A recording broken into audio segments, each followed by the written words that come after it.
Welcome back to another episode of the Life's Playbook podcast.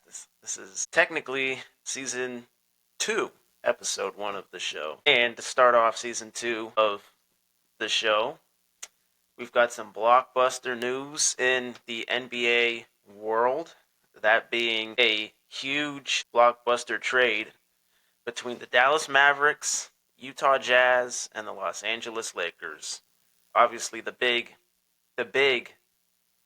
news surrounding that trade is Mavs giving away 25-year-old Luka Doncic for Anthony Davis and Max Christie from the Lakers.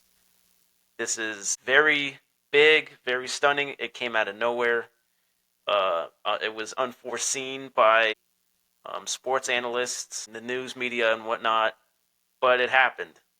So, what better way to kick off season 2 of the show than a little bit of spicy trade NBA talk? Let's get into it. And as always, game never ends here at the Life's Playbook podcast. I'm your host, Quinn Jackson. Let's get into it. Let's talk about the trade itself and who I think is the real winner of this trade. Well, the easy answer, the winner of this trade, is easily the Lakers. I mean, they just got the biggest offensive piece that they could have possibly been missing in Luka Doncic. Luka Doncic provides everything on offense. Defensively, he needs to work on that, but offensively, he provides everything. He can score, he can rebound, he can assist, he's flashy. He's an MVP caliber player. He brought the Mavs quite literally out of the dirt and brought them to a national championship last year. National championship. NBA Finals last year. And then the year prior to that, he took them to the Western Conference Championship. And I'll get into those 2 points later on when I talk about why that's a problem for the Mavs. But in terms of the Lakers, it was the real winners of this trade. They needed offense. I thought they needed defense because it was really only a week ago that they were coming out and saying that they needed more help and they needed another big. And then it's ironic now that they give away their only big that they have in Anthony Davis, who's also a superstar. And I think the Mavs, they gained something out of it. Anthony Davis can provide defense and whatnot. He's also an all-star level player. He won a chip with LeBron in 2020. So he's a superstar. He's not a slouch, but he's certainly no Luka Doncic. But anyways, back to the Lakers. They got the missing piece, but I think it wasn't exactly the right piece. I think they should have, went out and got a big instead of Luka Doncic. I don't exactly know what the thought process behind the entire trade between these two teams are. Obviously, we're not going to talk about the Jazz because the Jazz are, they're terrible. They got some pieces, yeah, but nothing as big as the exchange between the Lakers and the Mavs. This was really out of nowhere. I heard about this just last night. Stayed up last night and I saw that this trade was going down and it happened. And I'm like laying in bed and thinking, what were the Mavs and Lakers thinking when coming up with this trade? This is really a blockbuster trade. This is going to be a trade that is going to be talked about in Mavs history for not maybe not forever, but it's definitely going to be talked about for a long time in Mavs history. This is either going to go diamond or bust. This trade, the Lakers, could exceed exponentially with Luka Doncic, and I think they can. And the Mavs could plummet heavily, minus Luka Doncic, or the Mavs could, they can still make a name for themselves because they still have Kyrie and Clay, but Kyrie is out of his prime. Obviously, he's an older player, and Clay is also out of his prime. He's also an older player, so they're not the guys that you at this stage in their careers. They're not really guys that you want to rely on to carry your team into the playoffs, especially considering how powerful and how close the West is in the NBA. They're not really the guys that can do that anymore. Maybe if they were both in their prime, sure, this trade wouldn't be as detrimental to the Mavs as it may seem, but they're not. And Luka Doncic was literally the face and the franchise of the Dallas Mavericks, and now he's gone. So I think the Los Angeles Lakers are clearly the winners of this trade. Somehow, some way, they agreed to trade Anthony Davis to the Mavs. Yeah, they lose, like I said, they lose a little bit of that defensive presence, and they lose really the only big that they have, but they gain a lot offensively. And I think Luka can, he can work on his defense and whatnot, and he can work on his play style overall. He's going to be playing with LeBron, so I think he can fix all that with the Lakers. Now, let's look at the Mavs, because obviously the Mavs are the talk of the town. They are the losers of this trade, and it is rightfully so, because as I said in the beginning of the video of the episode, he just brought this team to a finals. Granted, they lost. They lost the finals, but nonetheless, he brought them to an NBA Finals. They lost to the Celtics. And then the year prior to that, he brought them to the Western Conference Championship. So I don't exactly understand who came up with this idea. I don't understand why they came up with this idea. And whatever the thought process, whoever had that thought process to trade a 25-year-old all-star MVP level player who is in his prime to the Lakers, that person needs to get fired immediately, because whoever thought that was a good idea and whoever okayed that idea and whoever picked up the phone for that idea, they all need to be gone. They all need to be gone, because again, this is going to be something that the Mavs talk about for a long time. And Luka now gets to terrorize the Mavs, because they play in the same conference, the Lakers and the Mavs. They both play in the West, both Western NBA teams.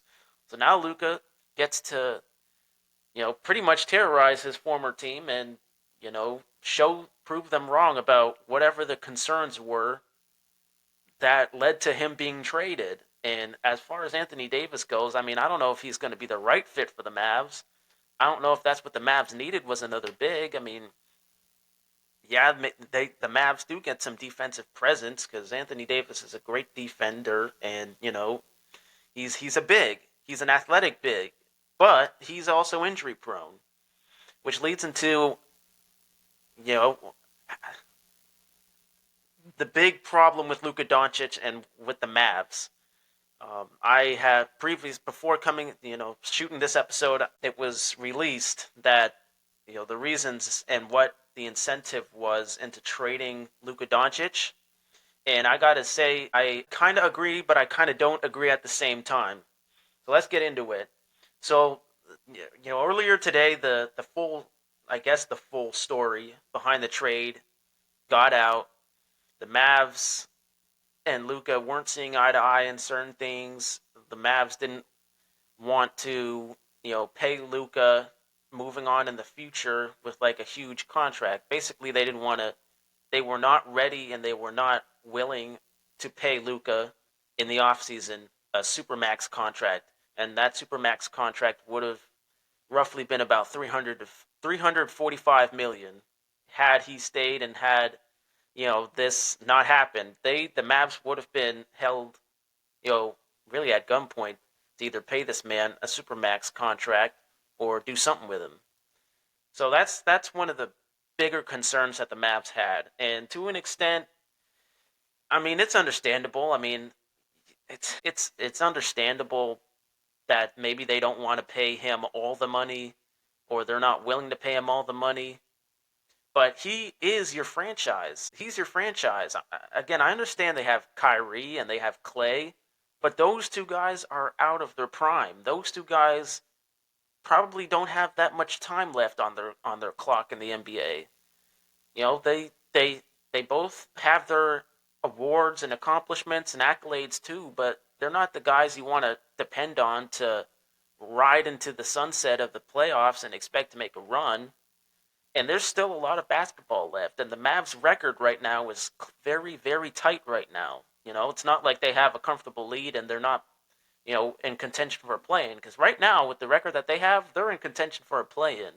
And you need Luka if you're going to be in a play-in tournament for the playoffs. You need a guy like Luka Doncic to help offensively with that team. You need a young buck like Luka Doncic that's going to elevate the team. And he was doing that for the time that he was there. He was doing that. And I understand they didn't want to pay him a super max contract, and they weren't willing to. But the guy's got all the evidence. He's got all the accolades. He's got all the accomplishments. He's shown that he can lead this franchise to a finals and almost win one. So I think paid him I would have paid him a supermax contract. I mean, I understand it's a lot of money, and it's a business, and businesses don't like to, they don't want to just hand out 350 and 345 mil to some guy that, what if he doesn't end up winning a finals for the time that he's there, or what if he gets injured, or what if we get stuck in some situation, kind of like the Browns. The Browns are stuck with 230 million paying Deshaun Watson, and he can't even play, much less when he does play, he looks like garbage. And I'm a Browns fan saying this because I've watched him. So I understand the Mavs probably didn't want that type of situation where they're just held at hostage with a huge contract on a guy that might get injured or a guy that can't get the job done. You gotta go. You gotta risk it, man. You gotta. If you're not willing to do that, don't trade him. Maybe negotiate a contract that gives him a bang for his buck, but it also, you guys, the Mavs, get something out of it. Like you're not throwing away all this money, but he's making money and he's happy and he can stay. It just doesn't make sense. And he led your team to the finals last year. Now, granted, they lost, but they still got there regardless. And the year prior, they went to the conference championship.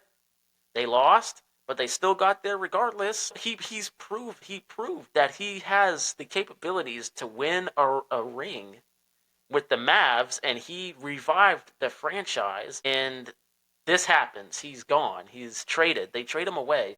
That just doesn't make sense to me. It doesn't sit well. There's got to be something more than just not paying the dude. A supermax contract, not willing to pay the dude a supermax 345 mil contract. There's got to be more to that. And there is more to that. Apparently there were also concerns with his dietary, his plans, his nutrition and whatnot were an issue. His conditioning was an issue, kind of like with Zion Williamson. We all remember, last year and earlier this year, he was struggling with his weight and conditioning, and he looked pretty big. I'll say that Zion looked pretty big, but as of recently, Zion he looks a lot more lean and athletic, and he's fixed that problem. And apparently, I guess it was Luka was heading down the same route as Zion, and his conditioning and whatnot was not up to par. And the Mavs have been apparent. I guess they've been verbally frustrated and openly frustrated about it. They just never saw eye to eye on that situation with Luka. So, though, I mean, as of right now, that's all of the story behind the trade and why it happened. They didn't want to pay him a supermax contract that they would have essentially had been forced to do had he stayed, and his nutrition and his conditioning was not up to the level that the Mavs, I guess, wanted him to be at. And I gotta say that to an extent it's understandable, but at the same time, it's Luka Doncic. It's Luka Doncic. He is the face of your franchise. Despite all that conditioning crap and all the nutrition and whatnot, he can pay a guy to help work with the man to get that stuff cleaned up. Pay a guy to help work with the man. If that's such an issue, pay a guy for him, like a personal trainer or something like that, and to get him back on track. Zion Williamson did the same thing, and he looks better, say that, able to get on the court and not huff and puff at the free throw line. But, you this is a franchise guy that you have, a franchise guy. There will be problems, yes, with a franchise point guard like Luka. There will be problems, but you got to do everything in your power to keep him. You got to do everything in your power to make him happy, and you got to, I don't know, you can't you can't let him go. Sure, those are problems, but you can't let him go. You can't let him go, no matter how bad the problems get. And if you are going to let him go, get something valuable out of this trade. Get something valuable out of the trade. I mean, Anthony Davis is valuable, sure. He brings defensive presence, but he's injury prone, just like Luka Doncic is injury prone, and that was another concern that the Mavs had. That he gets injured and whatnot. His injury history hasn't been the best. Well, it's ironic that you go out and get Anthony Davis, who also has a big injury history. So it's like, it really doesn't make sense to my mind, and it doesn't make sense to the media's mind at all. It really doesn't. I don't understand it. I'm not going to say I don't like the trade because, again, the Lakers, they got something. They got the missing piece. I personally don't think it was the exact missing piece that they needed. I thought they should have gone more defensive, down the defensive road, and gotten another big like they were saying and complaining about a week ago that they needed. But they got the missing piece. They got something, and that something is Luka Doncic, and he's good. He is good. I gotta admit, he's an all-star. He's an MVP in the making. He's good. Again, he brings a lot of offensive talent and skills and everything. And I think the Lakers, unlike the Mavs, they will be willing to work with his conditioning and whatnot and get him up to par. LeBron's a great guy at that type of stuff. He's 40 years old, still in great shape, still hooping, and they'll be willing to work with some of the issues that the Mavs have so far let the media know what was wrong and why they traded him. I think the Lakers will work with that. Now, the Lakers also don't have to worry about paying this guy a supermax contract of $345 million because he's now ineligible to get paid that much money since the trade happened. So they don't have to worry about paying him the big bucks either. I think they should, depending on how the season ends. I think they should pay him something, depending on how he performs with the Lakers and depending on how far they get in the playoffs. They should pay him something, but they don't have to worry about paying him the big money like the Mavs would have had to worry about paying. And I just, man, this trade makes no sense. Was, again, laying in bed, looking at this trade, and I'm like, Mavs, you just screwed yourself over big time. You're not ever going to find another Luka Doncic. You're just not. Anthony Davis cannot replace the gap that you just put on yourselves. And again, the thought process, everybody who was a part of that thought process and who was a part of that phone call negotiation in the Mavs organization, everyone who was a part of that needs to get fired immediately. They need to get fired. There's no way they still have a job after today, really after last night. There's no way they still have a job. Everybody in the Lakers organization, I guess, pat yourself on the back because you got, the youngest, best offensive weapon in the Western Conference. But again, I think the Lakers should have gone a defensive route. And now they lost Anthony Davis. Now they have next to no defense. So now they're really going to be on the fence about, finding a defensive piece. But I think the Lakers should have gone the defensive route if they were going to trade for somebody. But here we are. Luka is now a LA Laker. I don't hate it. It doesn't make sense to me. I don't hate it, but it doesn't make sense to me. Mavs, I hate it. I hate the trade. I don't know why you did it. I understand that maybe you guys were lacking some defense and you guys needed a defensive guy, and Anthony Davis can bring that when he's healthy and when he's on the court. And recently he has been healthy and he has been on the court. I will give him that.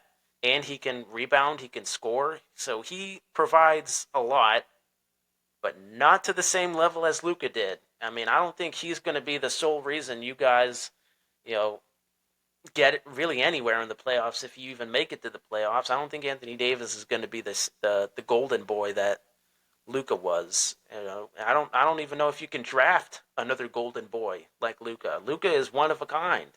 He's an MVP caliber guy. He can get you 50 points on a good night. He can get you 50 points.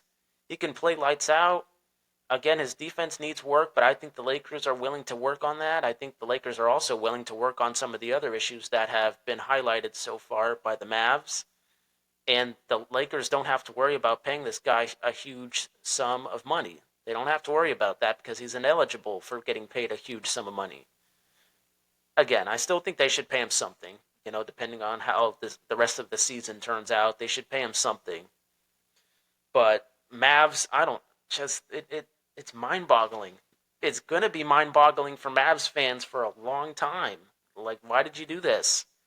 Why, if you're gonna trade for a piece, if you're gonna trade for a big, I mean, I don't know if AD is really the guy you want to go out and go after. I mean, you could have found somebody else. Maybe not AD caliber, but you could have found someone else for much cheaper who probably doesn't have a big injury history, and you probably wouldn't have to worry about paying him a huge sum of money.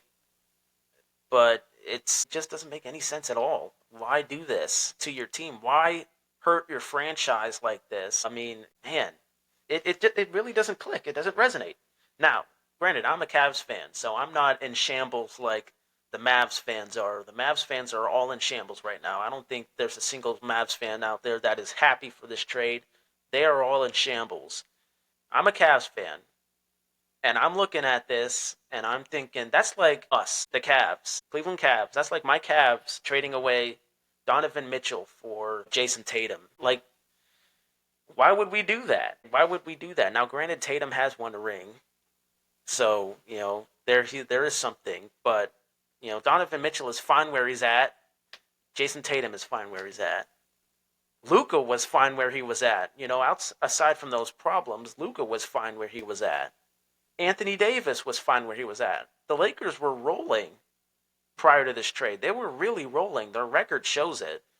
Again, I think they should have gone. Lakers, I think you guys should have gone the defensive route. If you were going to go out and trade for somebody, you should have gone the defensive route.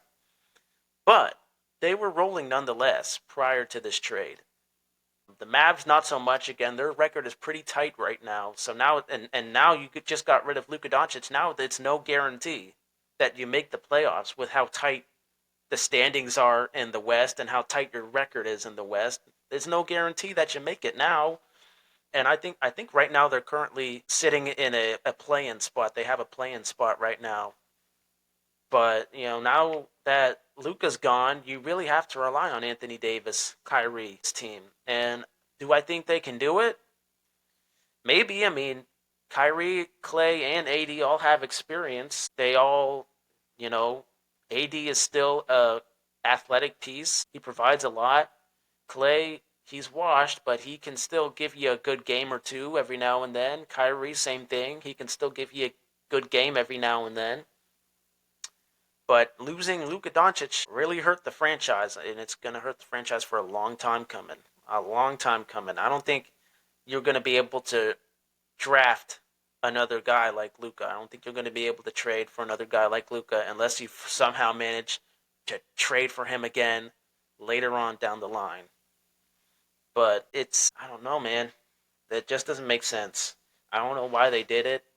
I don't know why the Mavs organization thought that was a good idea. I understand he had problems and you were eventually going to be held at gunpoint for a negotiation in the offseason. And I understand all that stuff, but you got to make it happen nonetheless. You can't let a guy like that walk away even if he's demanding and even if his conditioning is not where you want it to be and his nutrition is his diet is not where you want it to be. You could have gone out and paid somebody to help him with that stuff. You could have negotiated a contract in the summer. Maybe one that's not as big, but it still makes Luka happy. He's still making big bucks, and you're satisfied. You could have sat down and thought about this. Well, LeBron never knew about this trade. The word is LeBron never knew about this trade. He never knew that this was coming. Anthony Davis didn't know that this was coming. I don't think Luka knew that this was coming. So none of the players on the teams knew that this was coming at all. Again, this just came out of nowhere. The news came out last night, close to midnight. This was just an unforeseen thing. It came out of the blue, and I don't know, why it had to be this way. Again, the Jazz, they got some players too, but let's be honest, do we really care about the Jazz right now? They're not that good. The Jazz, they are the Jazz, and they got some picks. but we don't really care about the Jazz right now because Anthony Davis is now a Maverick and Luka Doncic is now a Laker. This is definitely going to change things in the West. I do think for the Lakers that with the addition of Luka Doncic, I do think that their chances of making the playoffs obviously is locked. And I think their chances of making a finals has increased dramatically. And I think their chances of making a Western Conference championship has increased dramatically with the addition of Luka. Because Luka is that guy, and he is a young guy at that, and he is in his prime, and he can really pick up the work that LeBron at his age can't do anymore, and he can really pick up the work that his LeBron's supporting cast has been slacking on. So he can really do that offensively. Again, defensively, the Lakers will have to work on that. They'll have to work on him a little bit. I think they will have to work on his dietary problems and his conditioning. I think the Lakers are willing to do that. But I do think for the Lakers, with the addition of, Luka, that their windows for making a finals and their windows for making a conference championship, they have increased dramatically. Do I think it's a lock? No, I don't think so just yet. There's a lot of basketball left to be played for both teams, and who knows, maybe this trade could end up being a good thing for the Mavs, although I highly doubt it. Highly doubt it. And maybe this trade could be a bad thing for the Lakers because they have too much all-star power on that team. I don't know, but as of right now, this trade is it's a disaster for the Mavs. For the Mavs, it's a disaster. For the Jazz, it's whatever. For the Lakers, it's we found the missing piece. So that's wow, what a way to start the season. What a way to wake up this morning if you're an NBA fan, if you're a Mavs fan especially, what a way to wake up and see this news. I mean, again, that's the word on the street that those were the two biggest concerns that the Mavs had with Luka were, his conditioning and his diet and the fear of having to pay him a supermax contract. So far, that's the word on the street. There could be, this is fresh news. The trade just happened. There could be more news further on down the line as to why and how and why this happened. There could be more reasons, but right now those are the two reasons that have been provided, and that is, that's the trade. That's what we have. And again, I'm a Cavs fan, so I'm not in shambles like the Mavs fans are, but I will say that Mavs fans, it's not looking good. Your chances of making the playoffs have decreased exponentially.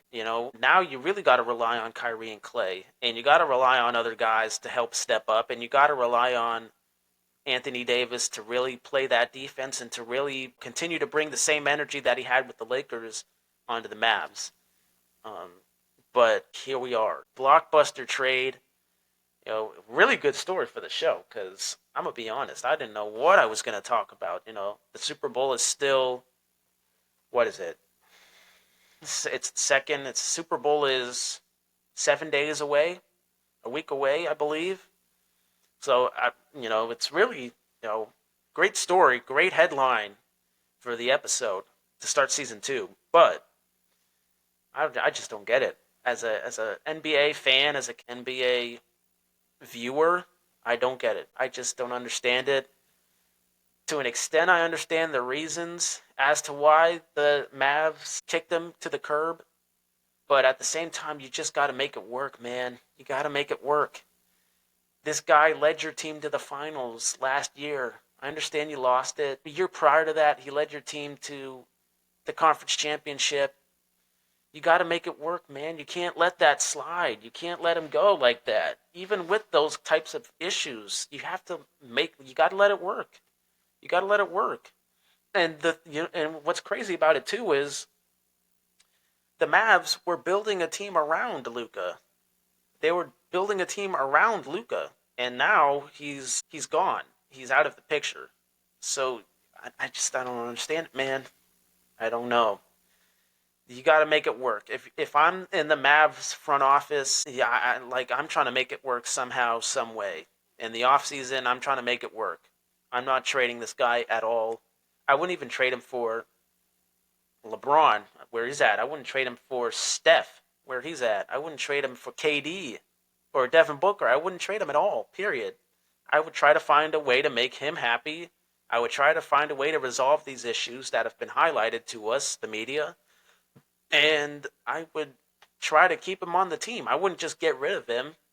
I understand the Mavs have been vocally open about, Luka's conditioning routine and his dietary routine. I understand all that, but you got to make it work. That's the bottom line. You got to make it work. You got to make it work. Mavs front office, huge bozos, huge L on the Mavs part. This was a huge L and a bad L at that. Lakers, they're rolling right now, and they're now with the addition of Luka, they're going to be rolling even more. So I just don't, man, I don't understand it. But this has been episode 1, season 2 of the show.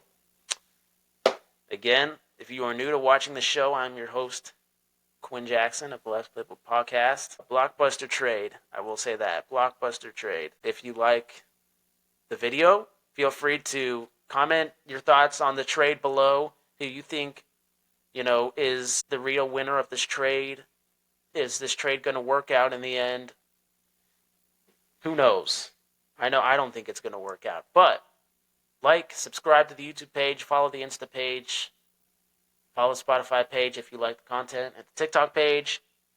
With that being said, I'll catch you guys Thursday for episode 2, season 2 of Life'sPlaybook podcast. And as always, the game never ends here. Life'sPlaybook podcast.